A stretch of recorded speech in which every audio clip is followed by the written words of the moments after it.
As indústrias de todo o mundo estão sofrendo com os males da pirataria. E o Brasil, obviamente, não poderia ficar de fora.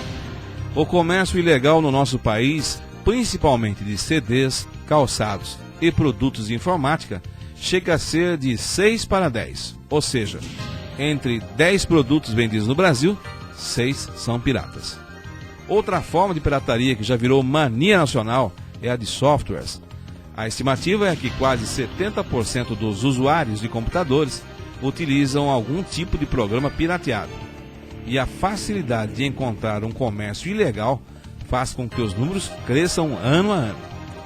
Diante disso, a Associação Brasileira de Empresas de Softwares, a ABS, está percorrendo o país, treinando policiais e outros agentes públicos para combater a pirataria e aplicar as pesadas sanções sobre aqueles que fazem uso deste recurso. Para falar sobre os riscos e as consequências perante a lei do uso de softwares piratas, nós entrevistamos o Dr. Lucas Lins, que é advogado e especialista em direitos autorais. Ok, Fernando. As implicações hoje são umas implicações assim, muito sérias e muito graves, né, para o que acontece hoje no dia a dia, quem sabe do empresário, quem sabe do profissional liberal também.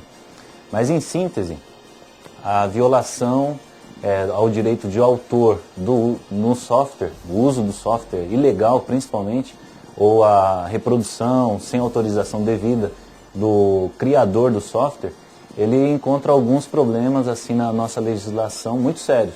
Algumas pessoas pensam que simplesmente ela efetuando o pagamento daquela cópia irregular, daquela cópia fraudulenta, ela estará livre, né, das sanções penais e cíveis, né, no nosso país.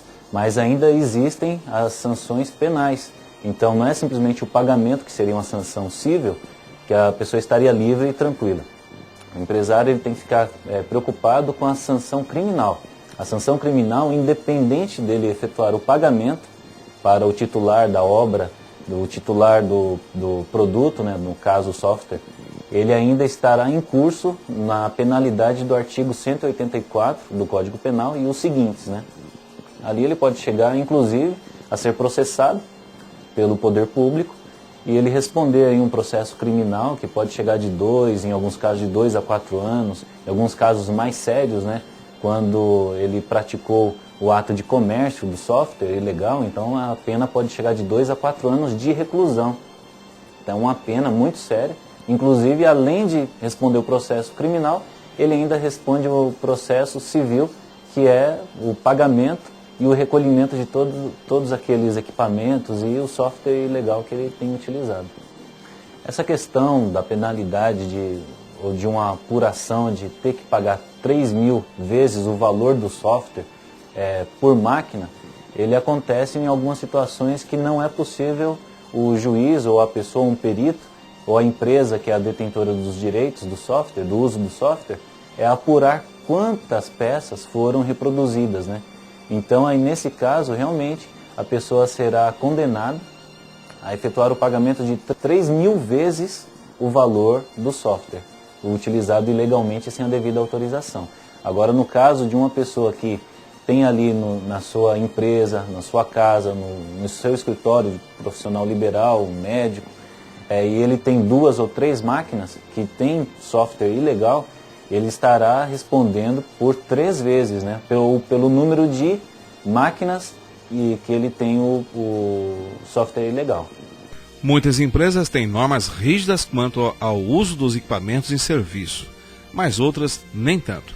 Por isso é comum depararmos com escritórios lotados de máquinas com softwares ilegais.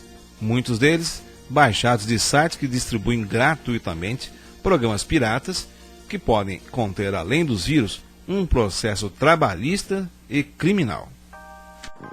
Outro detalhe importante é esse, realmente, Fernando, que a empresa ela tem que vigiar o seu empregado se ele não está colocando um software ilegal dentro de sua máquina, dentro do seu computador, laptop, né? Muitas vezes a empresa desconhece o que o empregado colocou dentro da máquina, que é de uso profissional. Então, não é o empregado que vai responder. Quem vai responder é o patrão, é a empresa que vai responder.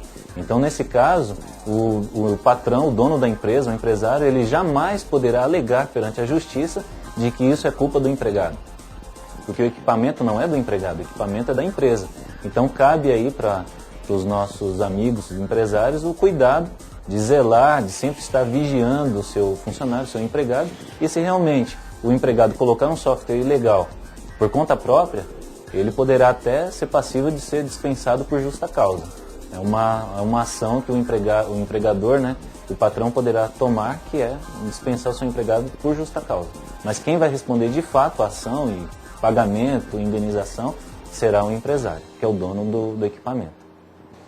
Então, de fato, o nosso conselho é que o empresário ele busque se legalizar, procure a empresa que detém o direito autoral e o direito de detenção, né, desse software, e ali ele faça o pagamento e para quantas máquinas ele precisa dentro da empresa. Geralmente algumas empresas aí eles costumam fazer um pacote fechado do uso do software, né, e que fica muito mais acessível e mais tranquilo para o empresário ou para o empresariado adquirir isso no mercado.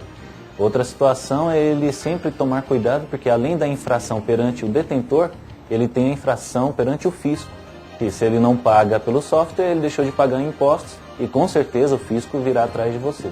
Então o conselho aqui, se você não tem condições de legalizar, use um programa aí livre, né? Um software livre, de uso livre, que aí você também estará legalizado e tranquilo, você não vai ter problema nenhum. No próximo programa, nós estaremos montando um escritório só com softwares livres. Você não pode perder. Para ter mais informações, acesse programamaissucesso.com.